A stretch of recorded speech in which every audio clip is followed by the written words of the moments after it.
Oh, hey guys. Sorry about that. I was just reading a manga with a consistent story. Hey, what's up guys, it's Scares here, and today we had a bunch of news that went down this morning. Probably will have a double upload today, just depends on how much news goes down later tonight.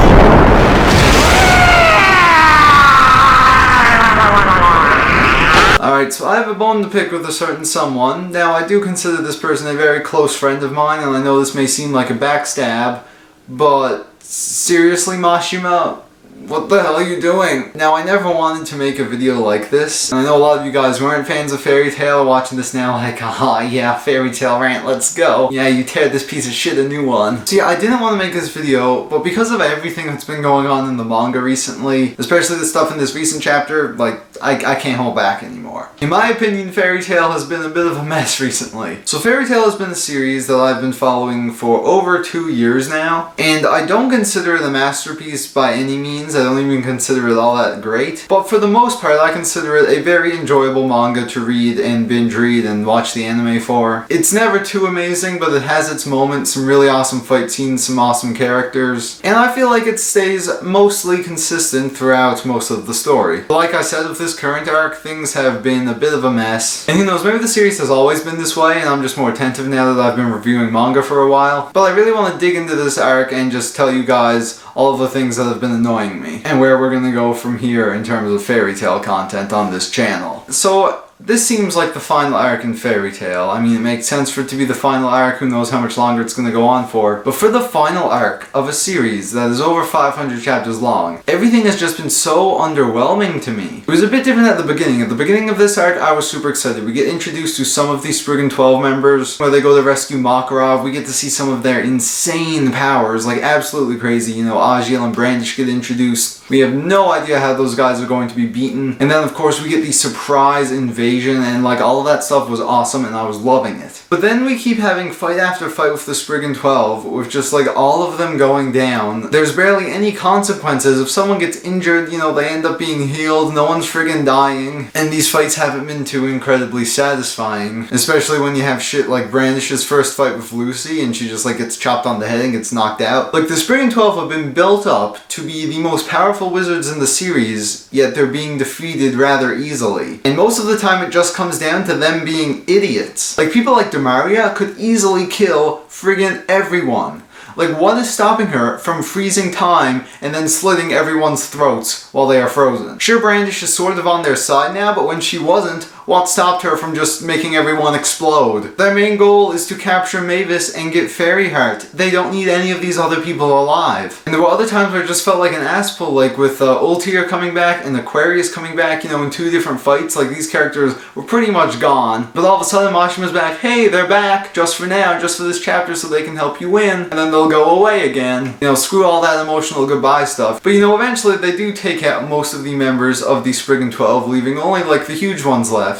But then you have this one guy, Nineheart, who can revive the dead. So he brings back all of these Spriggan 12 members that have died. And of course, all the other ones that have been defeated are fine. You know, they've healed. They took some time to rest. You know, they're just what? And now they're being built up as a threat again. All these Spriggan 12 members who are already defeated.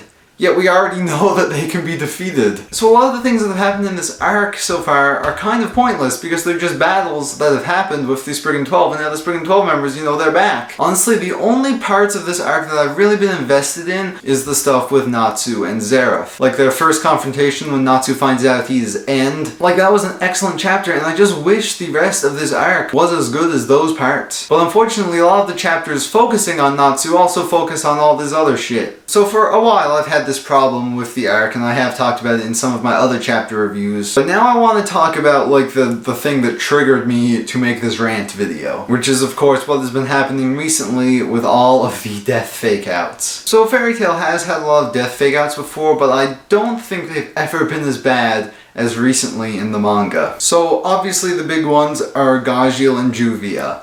You know, there were a few small ones here or there, like recently with Brandish, but Gajiel and Juvia, oh my god. Like, it gets set up really well. There's these huge emotional scenes, which is one of the things I think Mashima can do really well. They were just really sad moments. I mean, like Agil, he's friggin' dying, and then Juvia and Gray pretty much commit suicide together, and Juvia uses like the last of her life to do a blood transfusion with Gray or whatever. And Gagil gets saved by like the biggest Deus Ex Machina ever, where the moment he's about to get teleported into hell, that's when Eileen uses her crazy powers that transport everyone all different places and he gets saved. But honestly, there's like no reason Juvia should have lived that. And the thing that sucks about it is that like the way the chapter's set up, it makes you think they're dead. Yet almost immediately in the next chapter, they're alive. They're perfectly fine. Which is stupid because it makes friggin' all that emotional stuff pointless. And I get the point with Gray was, you know, Juvia dies and makes him all pissed off, so, you know, he'll be motivated to fight Natsu or whatever, but I mean, like, still. And what's wrong with killing Juvia? I mean, that would be tragic and horrible, but it would have a huge impact on the plot, and it would make Gray's motivations a lot stronger. I mean, watch now, him and Natsu will be fighting, then Juvia's gonna show up like, no, stop the fighting, and then he'll be like, Juvia's alive, oh my god, I'm such a fool. Like, Mashima, it's okay to kill people. Sure, Juvia's been around for a while, but people die in stories, especially in battle manga. And sure, many people have died in Fairy Tail in the past, but I honestly don't think there's ever been a single guild member who has died up until this point, or at least an important guild member. Like, dude, it's okay to take risks. Sure, fans will be pissed, but that just comes with the territory. You gotta be prepared for that. And of course, now we have chapter 505. This is the reason I'm making this rant. So Makarov dies in this chapter, and I know a lot of people are already calling bullshit, oh, it's another fake out, he will be back. Honestly, this death seems a lot more convincing than all the others, mainly because they straight up say that he's dead. Like, the last panel, it shows him there just like lifeless, and then they have all this text and like, oh, the Guildmaster sacrificed his life for everyone, and you know, everyone's crying. None of the other chapters have that, which leads me to believe that Makarov is truly dead. So why am I pissed off? Well, I'm pissed off at the way he friggin' died. And it's really a lose-lose situation, because if Makarov comes back to life, I'm calling bullshit. I also think the way that he died was complete bullshit. So Makarov has been around since the very beginning. He is the guildmaster of the strongest guild in Fiore. He is a major, major character. So many times has he shown his crazy power, turning into a titan and whatever. And honestly, he's a really great character. I really like this guy. And from the beginning of this arc, I was kind of expecting that he would die. So how does he die? Well, basically, he uses Fairy Law, you know, that super powerful magic that wipes out all of their enemies. And because it was so powerful, it took off the remaining years of his life and he died. The thing is though, he used this power to defeat the entire Alvarez army. And you're probably thinking, well, that's a good thing. He just wiped out like the entire army with thousands and thousands of people. How is this a bad thing? Like, when has the army ever been a threat?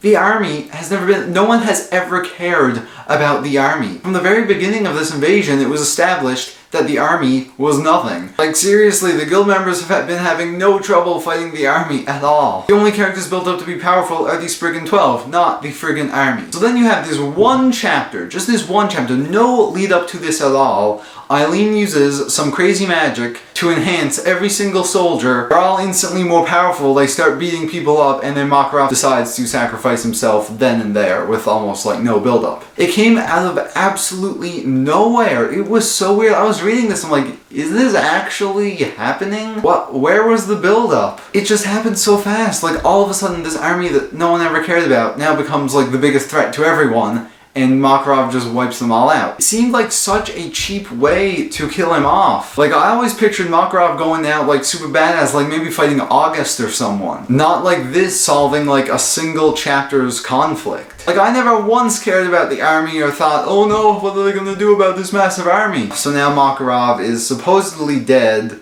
and like I said, it's a lose-lose no matter what happens. Because I was not satisfied with how he died at all.